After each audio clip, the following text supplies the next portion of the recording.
Hey guys, welcome back to General Games. We're here for Top 8 for Legacy Saturday. I'm your boy, Sam Loy. And this is Graham King just coming in for the top 8 to provide some expert knowledge, as they say. Yeah, See whether it works. Yeah. So we've got a couple of players we've seen before today for our first match. So we've got Justin Ventura on check pile, scraped his way into Top 8 at 8th, and we have Jared Alsop on troll post once again. Yeah, so troll post is generally fairly good against the control decks just because it can go really far over the top and just be better at what they're doing than what they're trying to do. But at the same time, check pile is running a lot of disruption at the same time as well, so it can definitely interact with what the troll post deck is trying to do. Yeah, absolutely. So Ventura's gotten a death ride on turn 1, which is the sort of start that you need to clock and kill these troll post decks. At the same time though, I think that we'll probably see Alsop just continue to make his land drops and really put the pressure on that way. Yeah, so he's started off with 2 basics as well and just kind of holding back on actually trying to get the post into play. I don't know whether that's deliberate or just based on what's in his hand, but it means if you do play the show and tell into Primeval Titan or something similar, that you can go and get the more powerful lands later on, and this means he can still protect his mana base to some extent. Yeah, so it's still immune to Wasteland, of course, and well, that kind of fixes it up. But yeah, so I mean, hopefully we'll get a little bit of a look at Alsop's hand here. I can see a Misty Rainforest and a Glimmer Post by the looks of it, and his draw for the turn. Crop rotation, a Primeval Titan, and a show and tell by the look of it. Yeah, that crop rotation is probably going to be all right, and so will this show and tell. Yeah, so just leads on That's right, Shaman, brainstorming in response. Looks like we're digging for a Force of Will, which is a little awkward since I don't think I saw a second blue card in there. Yeah, a Force or a Daze will do it here as well. Although that being said, it looks like this one is gonna resolve. Gonna resolve quite quickly, and his land into play along with the Primeval Titan. Puts a land, and Joe puts in 2 land. Yep. 2 land with a 2 6/6 significantly better lands, and yeah, 6/6 Trampler, which is just going to snowball this pretty quickly. I think that Alsop's in a very strong position at this point. Yeah, definitely. The interesting as to what utility lands the 12 post list is playing. It generally plays like 4 or 5, and Tabernacle could definitely put some work in if he had something like that in the main deck. Yeah, we saw it from him earlier today. So he's playing a Tabernacle. As far as utility is concerned, I think he's more stuck with the 12 post and the safer mana base. A couple of Cavern Souls as usual, and from this position, it's going to be actually quite difficult for Ventura to even answer the Primeval Titan, let alone whatever the follow-up is, now that he's got a billion mana. Definitely. So a lot of the removal that Justin's going to be playing is just bolts and Fatal Push as well, so it's a little bit too big for that. I'm not sure if there's a Diabolic Edict floating around, but sometimes they show up in the board. Yep. If I'm remembering correctly, he was running 1 main, 1 side. I'm just going to try and get the deck list up so we can tell you. Yeah, so he's got Diabolical Edict. That he can run here. But he thought the writing was on the wall, so just scoops him up before we even get there. Yeah, only the 1 out in the whole main deck, so that's pretty low odds. Absolutely. Absolutely perfect start from any deck playing show and tell to resolve show and tell. So it's interesting. Post takes a very different approach to show and tell rather than if you've got the option between the really big creature, one of the Eldrazi you've got in the deck, and just the Primeval Titan, you go to the Primeval Titan just because you get that much more value off it than just putting the big creature in, and a lot of decks are set up to just deal with the big creature as well. Yeah, in this sort of matchup, it kind of seems like it's almost enough simply to get the 2 lands. Like the 6/6 body, yeah, definitely a great way to close out a game, but the lands by itself is almost just enough, so that's what we saw there. So in terms of sideboarding, what would you be bringing in on either side? So we don't actually have the deck list for Troll Post, unfortunately, so I can't go through that 100%. But I think what we're seeing from Ventura, and also the thing that I would do, is try and trim some cards that don't really interact that well. Lightning Bolt's a good example, I think. Doesn't really kill anything in that deck. I know he's playing some Thought Knots here, but 3 damage not quite enough even for that. So he's gonna see if he can. He'll probably move the Diabolical Edict in. And I imagine that we'll see something like him to Turak, and possibly even an ancient grudge or something like that to deal with Candelabra. Yeah, so just in terms of what Jared was boarding there, I saw a little bit of it. a lot of the sideboard cards, about 8 of them are actually set up for the combo matchup, just because it's almost an auto-concede when playing against something like Storm.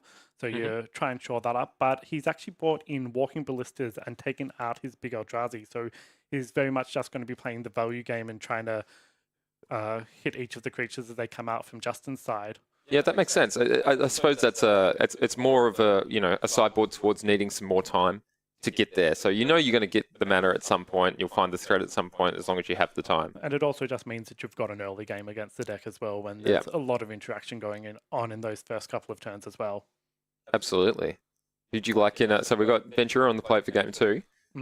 Whose seat would you rather be in? I think I'd rather be on the Jared side. Just as I said, it just goes bigger than the control decks can hope to go.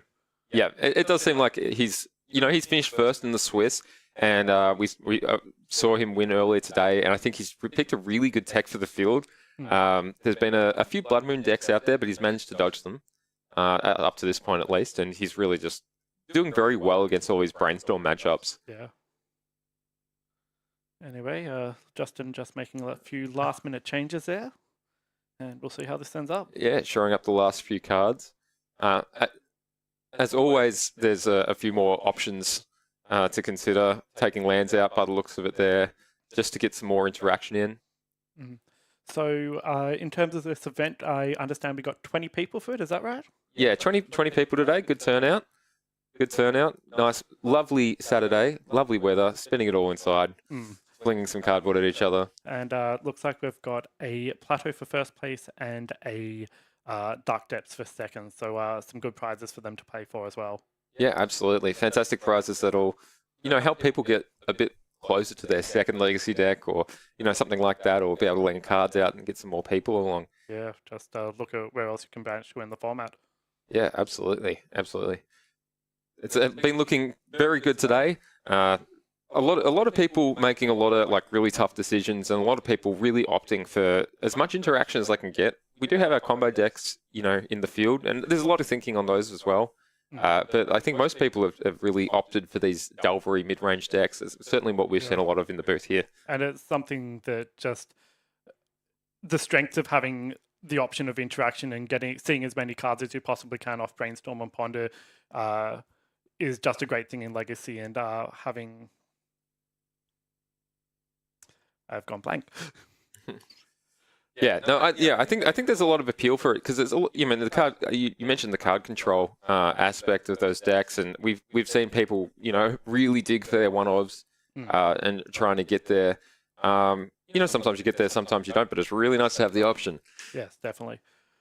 Anyway, it looks like we're finally ready. We'll have a look at what the 7s are. Yeah, off to the races. Yeah, those are some very bright yellow sleeves that Justin has on his side. Not going to lose your deck by accident. So I think I can see... so we've got a Diabolical Edict there. A Leovold and 5-land, I think. It seems like there's a Baleful Strix as well. So that's reasonable. And a Hymn to Turak. So I don't think he's got the second... I'm not sure if he's got the second black for that Hymn, but... No, it's a Verdant Catacombs and a Tropical Island. Okay, so likely we'll see a Hymn turn 2 here. Yep. Ancient Stirring's a really good place to start for the 12-post deck. Really a card that the longer it's been legal, the more broken it's become, given its interaction with lands and, the Eldrazi. And Jared just showing that off by revealing a Thought Not Seer. Thought Not Seer just does a lot of work against the matchups where earlier you couldn't really interact in earlier iterations of the deck. All you had was really Repeal to play with. Yep. And this just means you can interact on another level, and it's a solid body to have there as well. Yeah, it's an absolutely huge free roll, isn't it? Like 4 cost 4/4 often doesn't even cost 4, because I know that Jared's playing at least one Eye of Ugin. And yeah, you don't, even when you kill it, you still click them. So great card. Speaking of Ugin, that's floating around in his hand as well there. Yeah. It's a theme deck. Justin just follows up with a Baleful Strix. Is interesting that he went for that instead of the Hymn. Yeah, it's interesting that I think the card's even kept in the... It's great that it can draw the extra card off it, but it just really isn't going to be interacting with a lot in Jared's deck once it gets down. See Jared going with the Pithing Needle here. We'll try and get you an update on what that has named. It's apparently named Deathrite Shaman. One of you know, the fairly light amount of threats that are in this deck. Maybe that is why the Baleful Strike has stayed in. It can carry, you know, a sword or something like that. I know he's playing one, or else I think he is. Anyway, and at the same time, does cycle and get you closer to your more impactful cards in the matchup. Yeah, Justin just saw a Colligan's Command off the Ponder that he cast, so we're probably seeing the Pithing Needle disappear pretty soon as well. Yeah, as soon as he needs it, right? Yeah. Great thing about Colligan's Command, lots of utility. I also especially like it when it combos with him to Turak. You know, just hitting 3 cards, 2 random ones, and then just another card. It's just a little bit harder than it, you know, than you would normally expect from what is essentially a Mind Rot. Yeah, and just the check pile deck is just every single card has so much value attached to it as well. It's almost all 2-for-1s to some extent. Yeah. So Justin lays down his hand to a Thought-Knots here. We see Brainstorm, Diabolic Edict. I believe that's a Keth, Leovold, and is that an Ancient Grudge on the end? It does look like it. Yeah, it's an Ancient Grudge. So that Pithing Needle's probably not long for this world, but that's all right. We've got a couple of different ways to deal with it. Yeah. And it looks like he didn't end up taking that Colligan's Command from earlier. The Thought-Knots is, you know, quite large on this board. Of course, Baleful Strix does a very good job of keeping it back. Potentially one of the reasons that he's kept it in here is that it can actually trade off with any large Eldrazi creature. That's true. It's not great against Primeval Titan, but everything else, it's not too bad. Yeah, it was the only problem being the Annihilator trigger, obviously, but once they get to the point where they're casting Eldrazi, you don't really want to be doing that much else. Absolutely. So Justin's got some Red Blast, probably to deal with the show and tell that we're dealing with. I think we're going to see at least one of them go back to hand off the Brainstorm. Yep. And we'll just see what else he's playing with. Looks like he's dropping the Keth and the Ancient Grudge. Yeah, it looks like he's kind of choked on having a shuffle effect here, so he's going to see these cards again eventually anyway. So just, you know, giving himself a bit of a mix of things to leave in his hand, but also, you know, the most impactful card still on top of the deck, so he can't get not seared again. Should Jared draw one off the top. Yeah, and plays out the Deathrite Shaman, even though we've got the Pithing Needle naming it. Yeah. Well, so because he's got the Ancient Grudge, you know, I suppose it's better off for him, in, you know, from his perspective, to use the mana this turn on it, and then answer that later. I would imagine that comes down to Summoning Sickness mainly. Here's a Walking Ballista for 1. Walking Ballista for 1. That seems very good if you can get the big mana later on. I'd be interested to know what the Cavern of Souls is actually naming, because it would have used its first ability to cast the Thought-Knots here, because it can't use coloured mana. Yeah, it's my understanding that it is naming Eldrazi here. It's just got more targets in his deck. Yep. Giant's a pretty good target as well. Giant's a great target, yeah. Which is it's interesting. It's a good call here to you know, possibly think about naming Giant for Primeval Titan, because he doesn't currently have the extra green source for it. Although looking at his hand now, he's got an Ulamog, new Ulamog, and then an Ugin in there as well. So it looks like he's just going to be trying to find some more land drops and really get to that 8, 9, 10 mana range. Yeah, so he plays down an Ancient Grudge, and I'm interested in if he might just flash it straight back to get rid of that Ballista before it gets too out of hand. Yeah, it is interesting. We'll see the Deathrite activate for mana here. Looks like he's trying to make a 2-mana play. Might be the second Baleful Strix. Baleful Strix, and that's the other way to get rid of the Walking Ballista as well. Essentially, yeah. Although that being said, it's not without risk, because the Walking Ballista can, you know, now, see, here's an extra land drop, and now it's going to grab an extra counter, and now he's, you know, dealing with a Walking Ballista that's going to be able to take out the second Baleful Strix, or maybe one every turn. Yeah. A lot more options. Okay, here we go. So immediately in response, just pumps it up and gets rid of the roadblock that was previously there. That's a nice looking one. Anytime your opponent picks up 3 cards and you only pick up 1.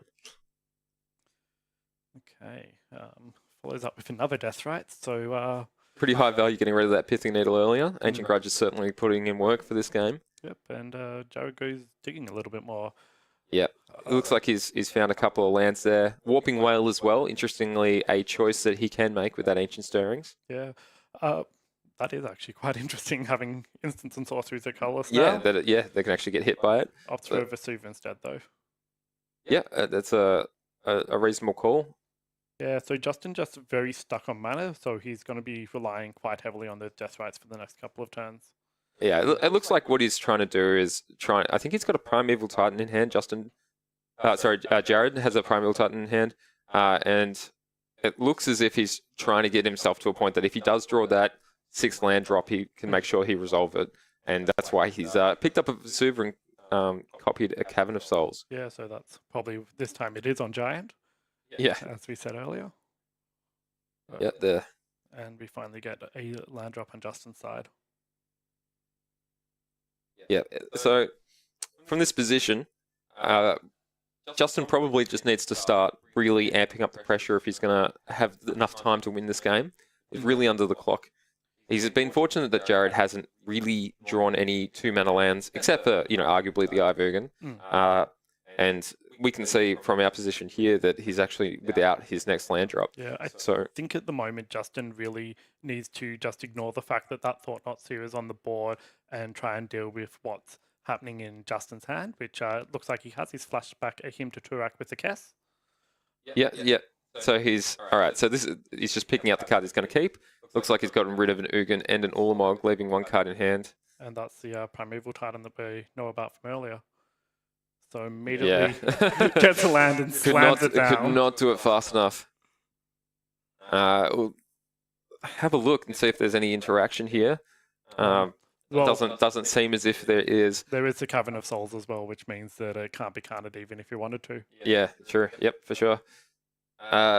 So in this position, it looks like Jared's going to have the mana he wants, and if you're Justin, you have to resign yourself to that. But at the same time, he's out of cards in hand, so that him did do a lot of work, even though it didn't get rid of the card that he probably wanted discarded more than the other two. Yeah. It did take away his follow-up plays, and that's true. It did a lot of work. There needs to be, at the moment, Jared is leaning very heavily on the Ivergan that he's got on the top of the screen at the moment, and that's going to get him, well, any of the cards that he really wants, either Absolutely. Walking Ballista or some of the other. Yeah, shoot us something every turn.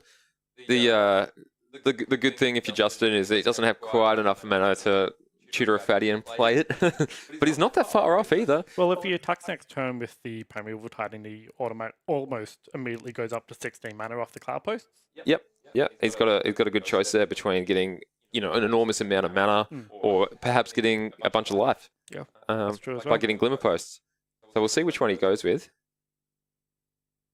Okay, so we have some action on draw step. Okay, looks like we're Colgan's commanding to get rid of his top deck. Ooh, nabs a Primeval Titan. That's pretty good value, and gets a Baleful Strix into hand. So we'll go for the second Primeval Titan trigger, and I think we're going to see. No, we're going for the Glimmer Posts, and so that gains him 8 life, going up to 24. Yeah, so it's just really trying to put it out of range, in terms of being raced at all. That's happy to top deck, happy to get there, happy to activate Eye and cast a fatty every second turn instead of every turn. And just Justin's not going to be able to scrape back in with that much of life advantage and card advantage going on Jared's side. Yeah, it's a bit unfortunate for Justin here. I think the door is well and truly closed at this point. Just getting that one Primal Titan into play really does do so much work in terms of having cards like Ivergan that can, get more threats out of your deck, and just having an enormous access to both mana and life. Yeah, all the good things: cards, mana, life. Just everything you could hope for in a deck. He's a happy man right now. Yep, and so we've gone for the end of turn, just counting the mana to make 100% certain he can cast what he gets. Yep, absolutely. And, Justin's on 3 life, so I think he's getting the Ballista and just going to try and Ballista for 3. Yeah, why not? If it doesn't work, you can do it next turn. So.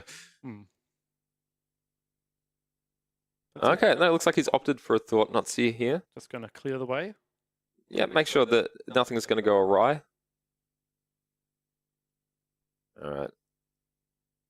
Be interesting to see if Justin just packs it up here, doesn't give him access to the extra information of seeing what cards are in his deck. Certainly a decision point. It looks like he's like, whatever. Well, it is game 2, so... and. Okay. Yeah, that's true, actually. He might as well play it out because he is down a game. Yes. So gets rid of the Baleful Strix that are just being collected.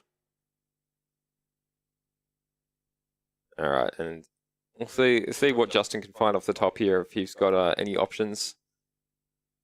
Hey, we've got a couple of red bars, Leovold, and he's just picked up a Snapcaster. I ain't never bad to see a Snapcaster mage, really. So we might be seeing the same play as last time with the Collins command, but we'll just see what happens. Yeah, Brainstorm coming back there, getting access to a few extra cards. Not really interested in Humes Turak at this point, No. given it, that Jared's stripped probably going to him stay of his with 0 cards for most of the rest of the game. All right. Brainstorm from Brainstorm, just getting another card deeper into the deck. What exactly would you be looking for if you were Justin at the moment? Because I'm not actually... There might be a Toxic Deluge floating around There there is a somewhere. Toxic Deluge in his deck, but he's on too little life to actually pay for it at the moment. This is true, and also the If he- Ayabugan gets around that as well. Yep, also true. So it looks like he's on very few outs, but hey, at your last life in this tournament, you might as well play it out, see what you can find. There's been a bunch of times where I've seen people just be like, yeah, might as well play it out. And then they forgot they were playing a card or something like that. So you might as well do it. Not that far into top 8 that it's essential to go home immediately. Not yet, so we're getting rid of the red blasts that have been floating around in the hand for a Yeah, while. he's been pretty unlucky with those red blasts, but there's the handshake. And Jared Elsop takes that 2 games to 0. So just following up on the strong top 8, the Swiss performance that he had. Hey guys, welcome back. That was about how we called it. Unfortunately, it's just a really bad matchup for those Delver decks. The Troll Post deck, absolutely excellent selection in this field. He's been playing it quite tight as far as we've seen today.